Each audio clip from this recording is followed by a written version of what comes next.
El Centro Virtual Isaacs de la Universidad del Valle presenta La Palabra en Radio, un espacio para la literatura, el arte, la cultura, la poesía, novedades editoriales, charlas con escritores. La Palabra en Radio, domingos 10 de la mañana por Univalle Estéreo. Dirige y presenta Darío Henao. La Palabra en Radio. Muy buenas, amables oyentes de La Palabra en Radio y de La Palabra Transmedia, el periódico de la Universidad del Valle. Estamos hoy en nuestro programa de todos los domingos por la mañana en Univalle Estéreo 105.3 de nuestra Universidad del Valle con la profesora Susana Matallana. Ella es profesora de la Escuela de Ciencias del Lenguaje, doctora. Ha trabajado mucho en el doctorado en estudios de género de la facultad. Es investigadora de la mujer prehispánica. Y bueno, con todos estos asuntos de las violencias basadas en género y todo lo que ha pasado en las últimas semanas en la Universidad del Valle, repudiable asesinato de Cirlei López Loaiza y de la compañera que también está herida, pero finalmente se salvó. Creo que podemos hablar de esto en la Universidad del Valle para explicarle a nuestros oyentes qué es lo que define y perfila todo lo que llamamos violencias basadas en género. Bueno, las violencias en género van desde el acoso hasta el feminicidio, como el que ocurrió en la Universidad del Valle con Cirlei. Entonces, el acoso es la parte de prevención, donde se puede trabajar en términos de prevención, y, digamos, los feminicidios ya son los hechos concretos. Desde el punto de vista de la política de género, de lo que es la ruta de atención a violencias, si miramos ese documento en la Universidad del Valle, es un documento que es pesado, es un documento confuso, no es un documento operativo. En ese sentido, por ejemplo, habría que revisar ese documento, y es un documento además centrado como en la parte post-violencia, después de ocurrido el hecho, y centrado en el tratamiento a la víctima. Y ahí me parece que sería importante ponerle atención al tema de prevención. La universidad tendría que hacer mucho énfasis en el tema de prevención desde múltiples ángulos y en el tema de los victimarios, tanto en el tema de violencia como en el tema de acoso. Yo diría que frente a lo que ha sucedido en la universidad sería importante revisar ese documento de ruta de atención de las violencias basadas en género. Creo que los estudiantes deberían mirarlo detenidamente, se debería discutir y agilizarlo y colmar los vacíos, hacer mucha prevención y luego también mirar el tema de cómo se procede, digamos, con los hombres, los profesores, la gente que ejerce el acoso y la violencia. Eso habría que hacerlo y eso sería importante. Y en ese sentido yo, por ejemplo, propondría, y yo creo que eso sería interesante de mirar entre los estudiantes, que se regulara. Eso se viene haciendo hace mucho tiempo ya en las universidades del mundo entero, Darío. Nosotros en esto estamos súper atrasados, que es para reglamentar y regular relaciones consensuales entre profesores y alumnos. Pues, ¿qué sucede? Y en muchas universidades del mundo entero ya existe un reglamento que la regula. Pues, frente a eso, porque pues, en ese sentido tú debes saber que hay muchas demandas de los estudiantes y que quieren acciones efectivas. En ese sentido, yo creo que eso permitiría, digamos, formar esa demanda. En Estados Unidos, por ejemplo, hay dos modalidades básicas. Una es profesor de una alumna. Entonces, el profesor tiene que reportarlo y entonces ahí parece que se toman medidas alternativas para que no exista, digamos, la relación ya de docente-alumno. La otra modalidad que se ha adoptado mucho alrededor del mundo es que sencillamente se prohíben las relaciones entre profesores y alumnos o alumnas mientras exista la relación de docencia, porque de todas maneras hay un diferencial de poder.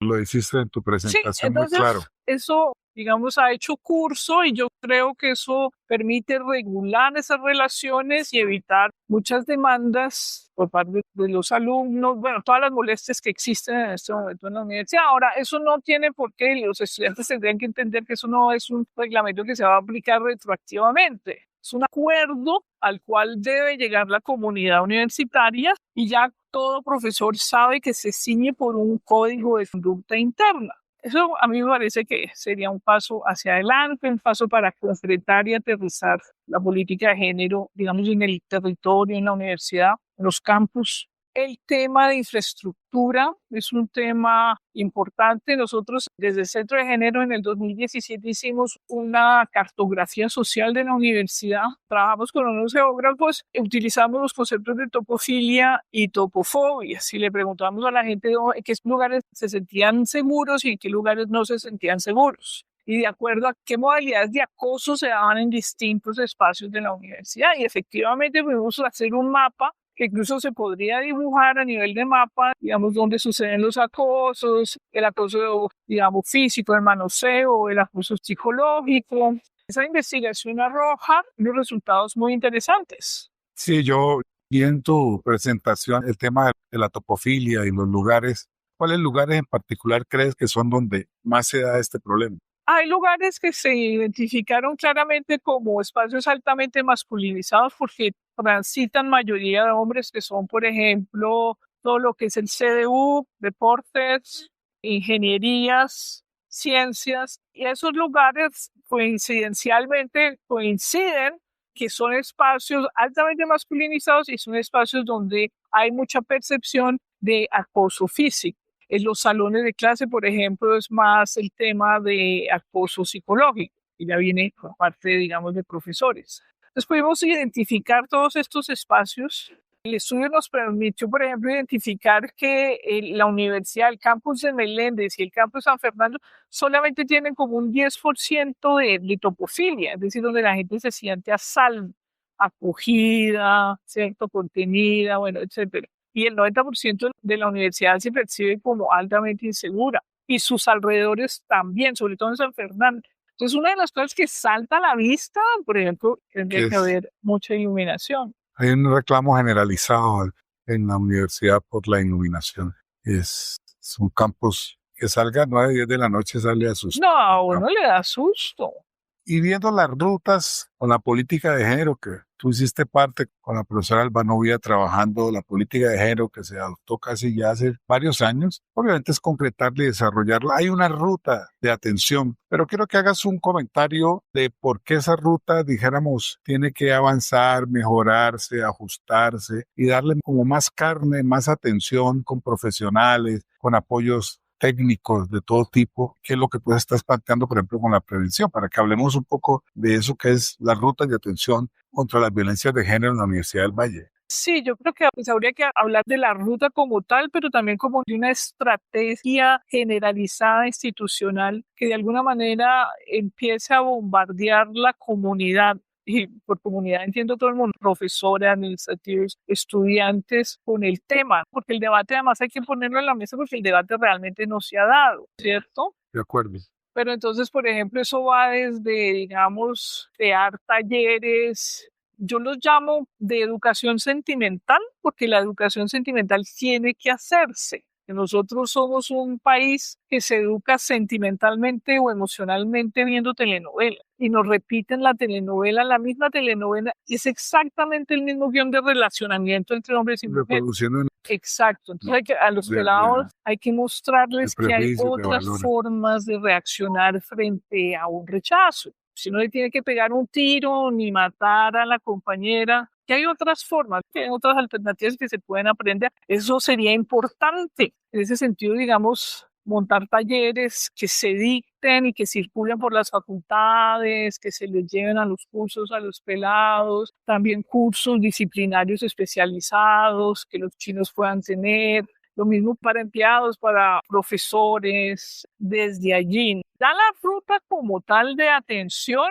tendría que haber, digamos, distintas rutas según los distintos delitos, por decirlo de alguna manera. Pero yo pienso que ese documento se debe revisar y lo debemos revisar la comunidad. Es un documento, cuando te digo que es un documento pesado, confuso. La ruta de violencia, ese documento hay que agilizarlo, hay que aterrizarlo.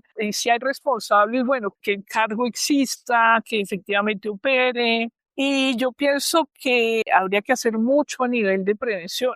Entonces ahí va infraestructura. En la antropología social se sabe que los lugares abandonados son lugares peligrosos para las mujeres. Hay que como que recuperar el espacio en la universidad porque la universidad está muy caída. Darío, infraestructura. Iluminación en espacios sociales para que la gente se sienta acompañada. Esa es una Exacto. crítica que en esta crisis ha surgido muy fuerte, una necesidad que hay que resolver. Y ya en el 2017 era evidente que se percibía un tema de inseguridad y de zozobra muy grande. Ahí está. Y yo invito a todo el mundo a leer ese artículo, que es un artículo que está en la revista Nómadas, número 51. Pues ahí socializamos los resultados que obtuvimos en esa cartografía, que la hicimos en Meléndez y la hicimos en San Fernando. Y también invitaría a los estudiantes a que miraran ese documento. Retomando lo que acabas de decir sobre la educación sentimental, es muy importante no solo las relaciones que se generan entre las y les estudiantes.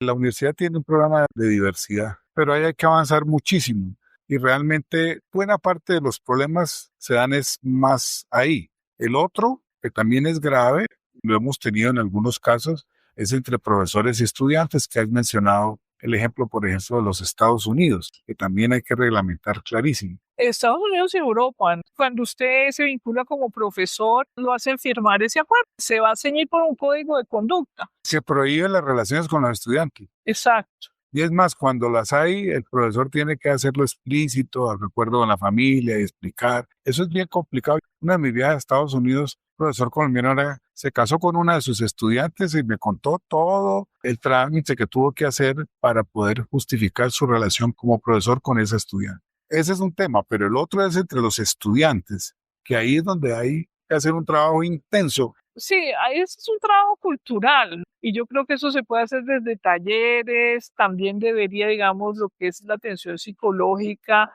permitirle que parejas puedan acudir a cierta consultoría de parejas como personas jóvenes, porque hay una gran queja frente al servicio de salud mental y además de todos los problemas de salud mental que estamos enfrentando como país y como universidad, que nosotros como docentes los empezamos a ver, sobre todo después de pandemia, son problemas serios. Muchachos con muchos problemas de socialización. Y todavía no han salido Exacto. del síndrome ese que generó en los muchachos, en las muchachas, la pandemia. Pero además yo creo que también es toda esta tecnología, todos ahora cada vez más aislados de alguna manera. Eso también está generando una serie de cuadros sociales. Hablando de eso, buena parte del material probatorio, como llaman en esos procesos, provienen de las redes, De las redes. provienen de las comunicaciones por Facebook, provienen de los WhatsApp. Me tocó hace poco un caso donde prácticamente todo el material probatorio era de lo que se decían por las redes o lo que se escribían por WhatsApp. Y ese era como material probatorio. Eso pues me llama mucho la atención de ese nuevo elemento que hay ahí, que son las redes sociales. De las emociones en todas estas redes, porque se dicen de todo, como que no hay límites. Y eso sería interesante de mirarlo. Y creo que la universidad también debería ilustrarlos, educarlos a los estudiantes y bueno, a toda la comunidad también en ese sentido. Yo pienso que es también un etos, es decir, como que en este momento todo vale, todas las violencias valen, las amenazas, la polarización, hay un resurgimiento y las mujeres hemos sacudido el equilibrio de género y en este momento hay como una reacción muy abrasiva frente a eso. ¿Por qué? Porque las condiciones para los hombres también se han deteriorado. Hay una antropóloga norteamericana que a mí me encanta, que es Peggy Sunday Reeves. Ella dice que a mayor deterioro del entorno, a mayor estrés social, mayor violencia contra las mujeres. Es como la situación para los hombres también se ha deteriorado. Y es importante, yo diría, crucial actuar, porque esto, es decir, como va, solo puede empeorar.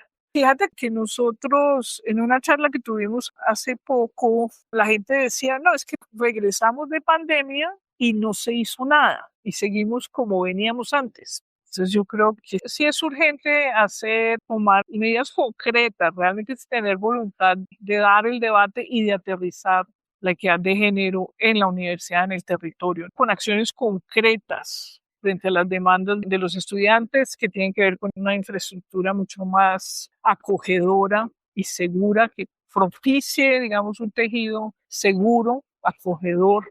Y también en términos de regulación, yo creo que los estudiantes están pidiendo que efectivamente, que la universidad tome medidas efectivas, reales y concretas. Y entonces sería importante, porque ¿qué es lo que hace la universidad frente a los casos que ha habido de acoso? Finalmente los saca de la universidad y los remite a la justicia ordinaria, donde generalmente el estudiante o la estudiante van a estar en desventaja, en vez de regularlo internamente. No estoy diciendo sancionarlo ni penalizarlo, pero regularlo internamente. Ahora, esos reglamentos en Estados Unidos sí tienen una implicación para la hoja de vida académica. Ahí cualquier observación arruina una hoja de vida, una carrera académica, ¿cierto?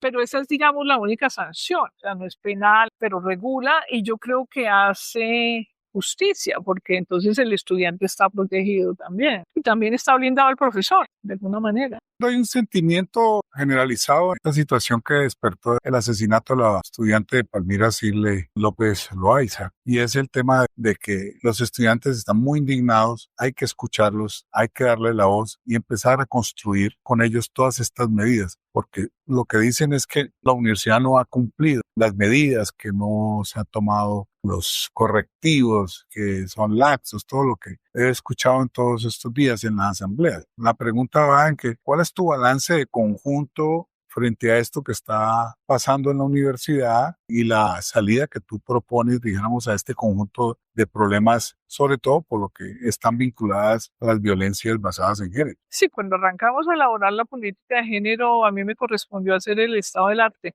Y una de las cosas que decía en el estado de arte, y te estoy hablando de 10 años atrás, era que generalmente el destino de las políticas de género era que una vez que se elaboraban, se ponían allí en la vitrina, tenemos política de género, se engavetaban. Entonces, el reto es aterrizarlas, y en ese sentido la universidad no es distinta a ninguna otra universidad, sino que encaja en la media. Pero sí, los síntomas que estamos viendo son preocupantes. Yo creo que la teoría de género dice que eso solamente va en aumento si se permite, pues, que coja ventaja, que ciertos discursos muy radicales y de desprecio hacia el tercer género, hacia las mujeres, tomen ventaja. Yo pienso que es necesario intervenir e intervenir concretamente y empezar a aterrizar la política de género en el campus, en los dos campus de la universidad, en todos los campus de la universidad, ¿cierto? Y para eso hay que dar el debate, hay que posicionarlo. Y yo, por ejemplo, cuando nosotros elaboramos la política de género en el centro, el rechazo, la inercia de muchos colegas como para abordar el tema, sí, claro. Allí está, ¿no? Hay una inercia institucional que se rehúsa como a apropiarse el tema. El debate se tiene que dar y se tiene que crear también, digamos, cursos, programas al interior de la comunidad, ojalá después hacia el exterior, pero es un esfuerzo comunitario, desde profes, desde administrativos, desde estudiantes hombres y estudiantes mujeres, porque a mí me tocó ver cosas. Yo me acuerdo un día que llegaba a la universidad, un día que era el Día de la Mujer, y me acuerdo ver estudiantes, muchachos entre ellos, ¡qué huevón! Felicitaciones, ¿entendés? Entonces es a todo nivel, ¿no? Sigue pesando una sociedad patriarcal, machista, Con desprecio. con desprecio el Día de la Mujer. Bueno, hemos hablado aquí con la profesora Susana Matallana. Ella plantea que este es un debate que apenas se tiene que profundizar y dar en la unidad universitaria. Creo que vamos a seguir por esa línea. Tendremos que seguir conversando contigo aquí en La Palabra en Radio, en Palabra Transmedia. Y agradezco mucho, Susana, pues porque creo que con esto contribuimos a dar los primeros pasos en esta discusión que hay que dar entre nosotros para realmente construir salidas reales que resuelvan todos los asuntos que se han planteado en estas 4 semanas o la situación que estamos viviendo. Le agradezco mucho a Susana por haber estado aquí. Gracias, profe.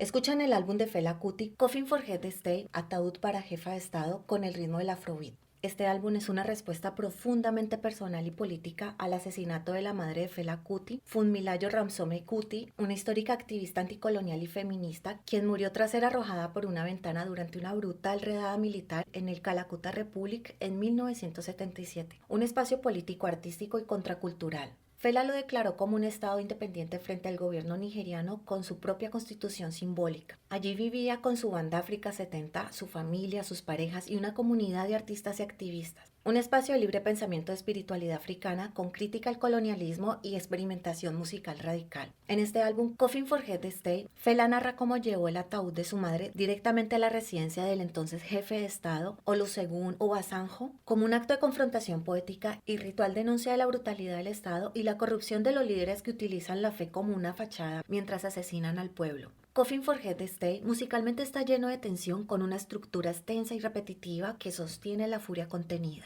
A nuestros oyentes de La Palabra en Radio, les agradezco mucho por haber estado aquí en nuestro programa. Darío Henao, quien les habla, les desea un buen resto de domingo. Shirley Sáenz, que era nuestra productora, los esperamos aquí el próximo domingo en la 105.3 de la FM Univalle Estéreo.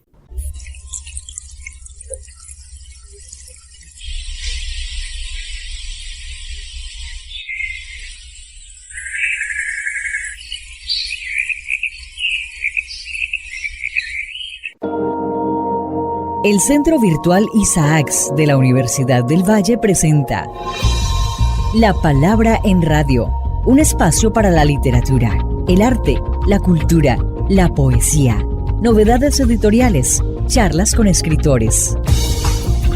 La Palabra en Radio, domingos 10 de la mañana por Univalle Estéreo. Dirige y presenta Darío Henao Restrepo. La Palabra en Radio.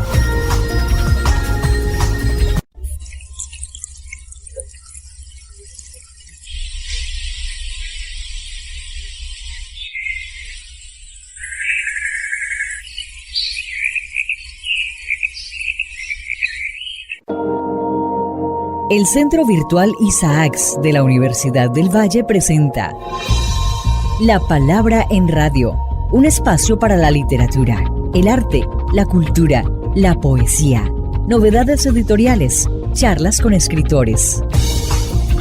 La Palabra en Radio, domingos 10 de la mañana por Univalle Estéreo. Dirige y presenta Darío Henao Restrepo. La Palabra en Radio.